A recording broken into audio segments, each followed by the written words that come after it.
Well guys, we're really lucky today. It's absolutely beautiful in the UK.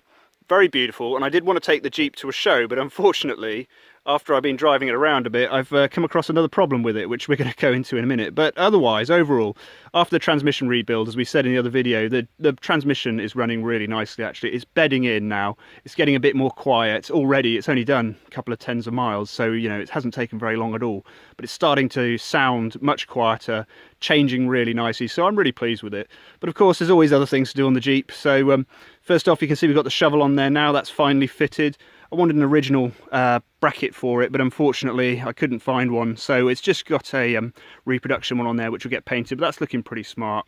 Overall though, the Jeep has had a clean as well, which is good, and I've cleaned it with something we call paraffin in the UK. I've spoken to American guys before, and they weren't entirely sure about paraffin, but it's a refined kerosene, also called lamp oil, and it's really good for washing and degreasing parts and the Jeep as well.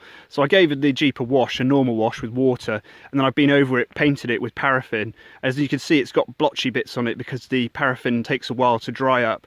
So you can see on the hood there's bits where it's completely dried out and less dried out there, so it does remove all grease. So this is why it's starting to look very matte again, so I can paint it up with some more oil to protect it. But it's a really great way of cleaning a matte Jeep like this, and it cleans it right up. In my opinion, it's looking fantastic at the moment, really smart.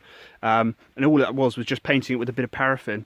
Inside, which was absolutely disgusting, covered in oil and very dirty, is all really nice now. So it's turned out really well there. So if you have a matte Jeep like this, paraffin is your friend. It works really well, but of course you've got to be extremely careful because of course paraffin, being refined kerosene, is highly flammable. Obviously if you don't want to be putting it on a hot Jeep or anything like that, you don't want to be running the Jeep for a day or two afterwards until all the paraffin is evaporated and dried up. But if you're safe with it and use safety precautions, you'll be fine. Other things we've done then, so of course I'm always looking for things to fit to the Jeep. You know, I fit reproduction parts when I can't find originals, but when I find an original I fit that. And on the rear here I had fitted previously the incredible Joe's Motorpool pintle hook, which was really good, really nice. But of course on eBay the chance came across to buy an original Ford pintle hook, and this one's fantastic. It's really nice, fully working. The Joe's Motorpool one looks amazing in comparison to this. You know, the quality of it is just really good. They did a great job on it, but it's got the safety chain eyes there. You can see the GPW marked one, so that's why I wanted this pintle hook, and it is very nice actually. I'm very pleased with that. Yeah, all fully working and everything. Good bit of kit that. I spoke to the Joe's Motorpool guys as well, and they said the bumperettes are coming out shortly, so I'm just waiting on those. I'll do a video when I go to see those and pick them up off them, but I'm still waiting for bumperettes, so we're getting there slowly but surely. But one of the things I found then, so finished the transmission and then could hear a bit of a noise, and unfortunately traced it round to the front, and you can see where the culprit is lurking down there. Yeah, so the top shock mount has worked itself loose after 74 years. It's finally had enough.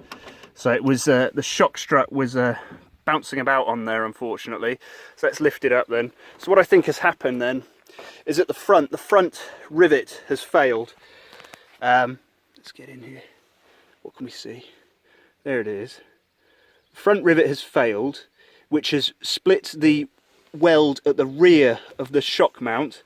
So you know there's a weld which runs along the rear that's split down to the huck bolt at the rear there as well with a bit of corrosion, and it's finally popped that and split it right through there, and it's now loose. So I'm going to try and preserve the rivets. So it's going to be a welding repair we're going to do to this, take it to the local garage, and hopefully they'll be able to help me weld it up in situ. We'll take off the front fender, the grille, the radiator, so we can get access, and I think we can do a good repair there.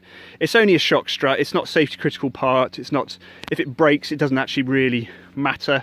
You can drive it without it carefully, you know, especially if you've got tight steering like my one, you have to be careful if it's not tight. There's also the side with the torque reaction spring as well, so it's got added stiffness on that side, so it can be driven with safety precautions, but it does need to be fixed then. So hopefully if we put a little bit of a repair on that, bit of a weld repair, it should sort it all out then.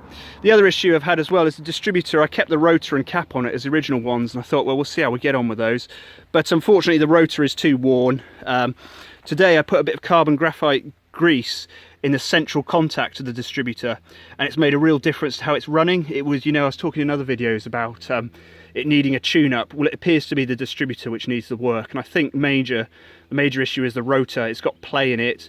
It's a bit, it's got a bit of wear on it and blackness, you know, so it's not transmitting the electricity as well as it should do. So it's just not running as nicely. So I'll get the Joe's Motor Pool rotor and cap and fit those, and also rebuild the distributor, so we'll go over that.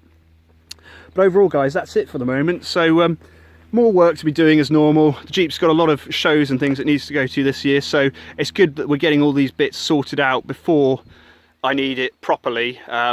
But I'll get it all done and it'll be running really nicely, and it'll just move on to the next thing, which requires attention. But there you go, it's a 74-year-old working vehicle, so what do you expect? But that's it, guys. I hope you like that. Enjoy and have a nice day, because it's absolutely beautiful out here.